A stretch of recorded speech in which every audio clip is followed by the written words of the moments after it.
Okay, so let's get into it. Today we're talking all about girl groups. Which are, I mean, one of the most enduring and influential forces in music history, really. Absolutely. We're going to trace their history right from the start, unpack their unique sound, and get into the business behind all their success. And when we say girl group, we're really talking about that core concept, right? A group of female singers. Reforming together. Exactly. Performing these really complex, harmonized vocals. It's all about vocal teamwork, and that idea has stayed consistent even as everything else, like the fashion and the attitude, has changed. So to really get this, we have to go back in time. We're talking late 1950s, early 1960s here in the United States. That's really where the genre as we know it was kind of formalized. It's Yeah. when we got that look and sound we still recognize today. And you can't talk about that era without mentioning the huge record labels. Oh, absolutely not. Yeah. Labels like Motown were total powerhouses. Yeah, they weren't just releasing this music, they were launching it as this like global cultural export. What's so fascinating to me is the sheer level of control they had over the artists. I mean, right from the beginning. So these singers, they might have started out in their local church or maybe a school talent show. Right, something organic like that. Yeah. But the second they were signed, the whole industry machine just kicked in. And that machine was all about creating a very, very specific image. Precisely. They had to be completely polished. Think about the synchronized choreography, those iconic matching outfits. I even heard about mandatory etiquette training. They had it. At Motown, it was literally called a charm school. They taught the singers how to act, how to speak, how to carry themselves in public. The labels needed them to look unified and, well, flawless. And the themes in the music were also really tightly controlled, right? Oh, absolutely. Yeah. The lyrics were designed to be super relatable to a young audience, so, they focused on safe themes. High school romance, friendship, that kind of thing. Producers were just looking for hits. They were. And they knew a consistent image and message was the fastest way to get there.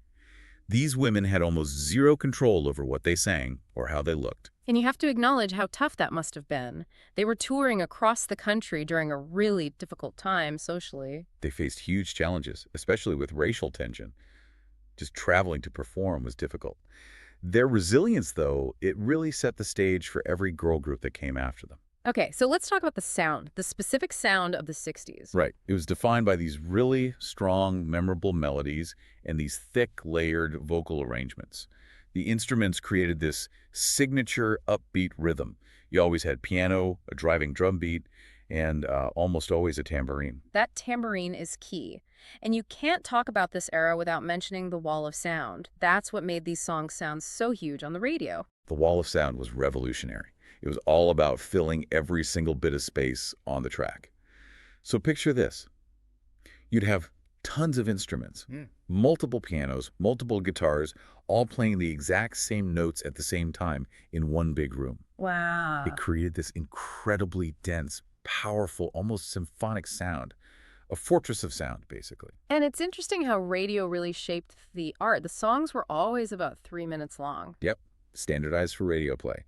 Engineered for maximum impact in a short time. Beyond the sound, though, the look was just as important. You could argue it was even more important for their cultural impact. Yeah. That mid-century look was all about elegance. We're talking about those elegant gowns, the big hairstyles like the beehive. That visual consistency made them instantly recognizable. They were like aspirational role models. And these weren't just simple dresses. I mean, here's a detail for you. Those custom costumes were often loaded with heavy beads and sequins. A single outfit could weigh several pounds. That's incredible. And they had to do all these high-energy dance routines wearing that? Exactly. Okay, so let's jump forward. Let's pivot to the 1990s because the whole world and the music industry just went through this huge attitude shift. This was the major turning point. The theme totally changed from, controlled teenage romance to outright independence. Girl pow. That's the one.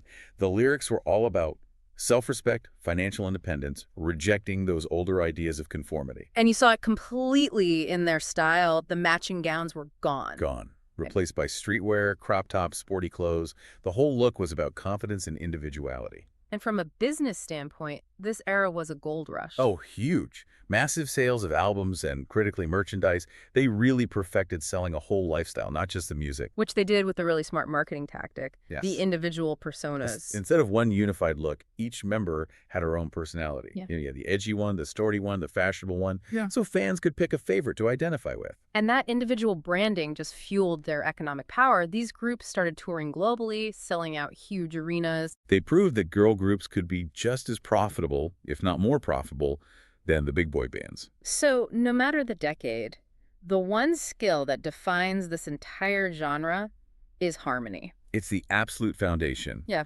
And for anyone who follows music, you know harmony is just the sound you get when two or more different notes are sung at the same time to make a chord. But doing it well is what makes a group great. It takes incredible vocal teamwork. It really does. The balance is so delicate.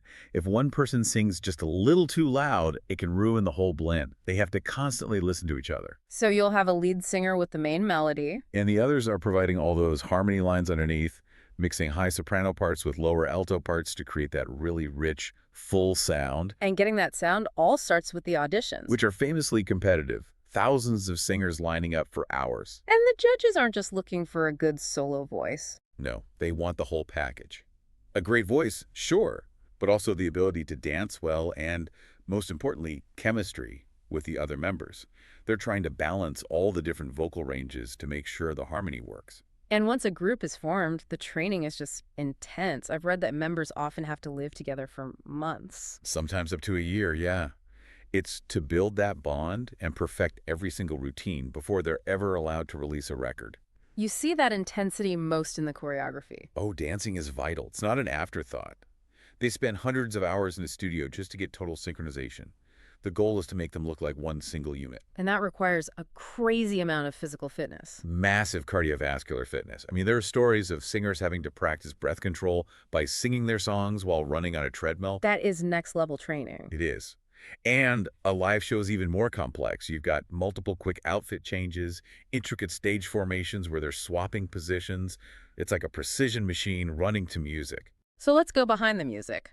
How do the songs actually get made? Well, the music can come from two places. Sometimes the group members write their own lyrics, drawing on personal experiences. But more often it's professional songwriting teams, right? Right. Teams that specialize in crafting these mathematically perfect pop songs that are designed to be hits. And the recording process today is super technical. It's all done in a digital audio workstation, a DAW. Producers layer track after track of vocals, sometimes 50 or more, to get that perfect blend of lead, harmonies, and ad-libs. So technology is a huge part of perfecting that sound. A huge part. They use tuning software not just to fix mistakes, but to align the notes perfectly so the harmonies are incredibly tight. It can take days just to record the vocals for one song, blending them with all the electronic beats and synths. And that technical precision leads us right to the global phenomenon of K-pop. Yes, South Korean girl groups have just exploded worldwide. They are famous for incredibly high production values and choreography that is, frankly, almost robotic in its perfection.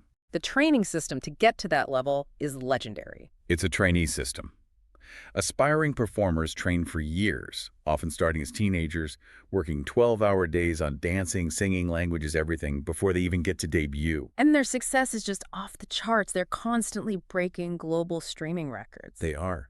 And musically, they blend everything, pop, hip-hop, electronic dance music. But the key was mastering social media, which let them build a massive, dedicated global fan base almost instantly. And that global reach feeds right back into the business side, the marketing and merchandise. Building that brand is essential. They sell everything, t-shirts, posters, even special light sticks for concerts. And then come the endorsements. Huge endorsements. Global companies pay them to promote makeup, soft drinks, you name it. That group's logo or color scheme makes any product instantly desirable to this huge audience. So when you look at the whole journey from the polished 50s groups to today's global powerhouses, what's the one thing that connects them all? It's that core appeal, the sound of talented women singing together in harmony. That just never goes out of style. The look changes, the sound evolves, but that core idea is timeless. And that legacy is already shaping what's next. We're seeing groups use things like virtual reality concerts and digital avatars. And maybe the biggest trend is the move toward more creative control. using the internet to build an audience without needing a major label. It seems to be shifting toward more authenticity. In the end, the story of the girl group is really a story about teamwork. It shows that when different talents come together, the result can be this powerful, influential force. And that collective power is still the ultimate blueprint. It makes you wonder if the future of music is less about the single superstar and more about the group. A really interesting thought to end on. See you next time.